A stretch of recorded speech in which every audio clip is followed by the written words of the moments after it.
आपने सिंघाड़े की सब्जी तो बहुत बार खाई हो, एक बार ये सिंघाड़े की चाट बनाकर खाइए, बहुत ही टेस्टी बनती है। तो वीडियो को ध्यान से देखिए, बनाना बहुत ज़्यादा आसान है।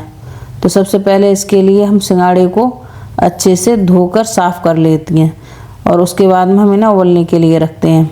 तो बहुत ही टेस्टी बनती है। आप चाहे, इस सबसे अच्छी बात ये है, आप चाहे व्रत में खाइए या बिना व्रत के खाइए, बहुत ही टेस्टी लगती है। तो सबसे पहले हम सिंघाड़े को अच्छे से बॉईल करेंगे और पानी इसमें ज़्यादा डालिएगा। कुकर का ढक्कन लगा देते हैं, थोड़ा सा डाल देते हैं नमक और इसमें 4 से 5 सीटी आने तक इसे कुक कर लेते हैं, क्योंकि इस टाइम पे पके हुए सिंघाड़े आ रहे हैं तो थोड़े टाइम में उबलते हैं। तो देखिए कुकर का जो प्रेशर है वो सीटी आ चुकी है। प्रेशर को निकाल कर अच्छे से लीड को खोल लेते हैं।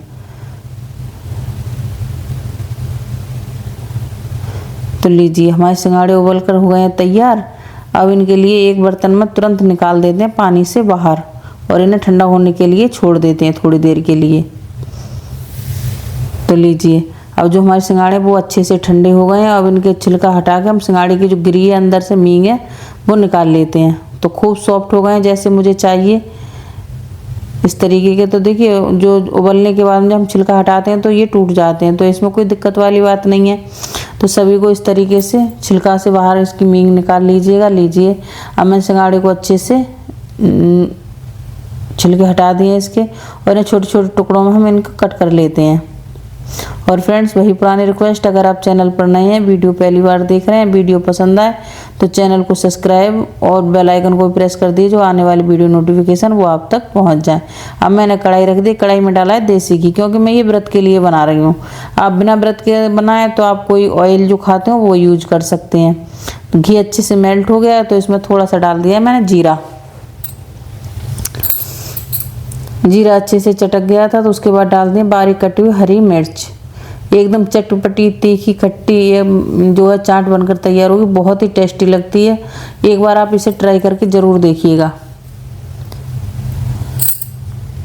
थोड़े से मूंगफली के दाने, इन्हें भी अच्छे से चटकने तक भून लीजिएगा, जब अच्छे से गोल्डन और चटक ना जाए तब तक।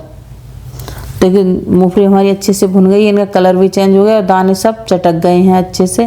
तो इसमें डाल दीजिए आधी चम्मच अदरक का पेस्ट, इसे भी भून लीजिएगा।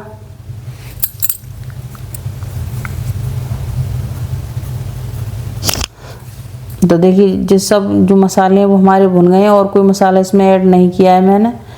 अब डाल देते हैं जो हमारे उबले हुए सिंघाड़े हैं, मींग उनकी वो, और स्वाद के अनुसार सेंधा नमक, क्योंकि व्रत के लिए में सेंधा नमक खाया जाता है और मैं तो बिना व्रत के मेरे घर में सब सेंधा नमक ही खाते हैं।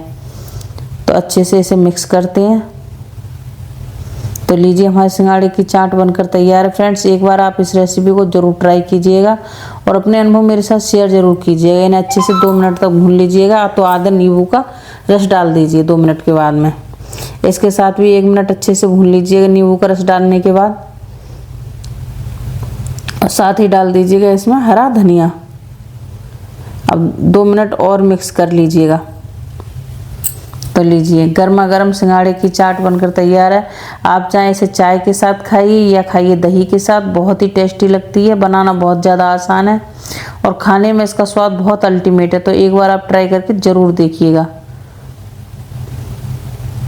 बहुत ही टेस्टी बनती है, एकदम लाजवाब। तो लीजिए हमारी चाट बनकर तैयार। थोड़ा सा ध्यान रखिए बनाते समय सिंघाड़े की मींग जो है वो छोटे टुकड़ों में कट जरूर कर लीजिएगा, तभी इनका टेस्ट बहुत अच्छा आता है। और वीडियो पसंद आए तो वीडियो को लाइक, चैनल को सब्सक्राइब जरूर कर लीजिए। राधे राधे।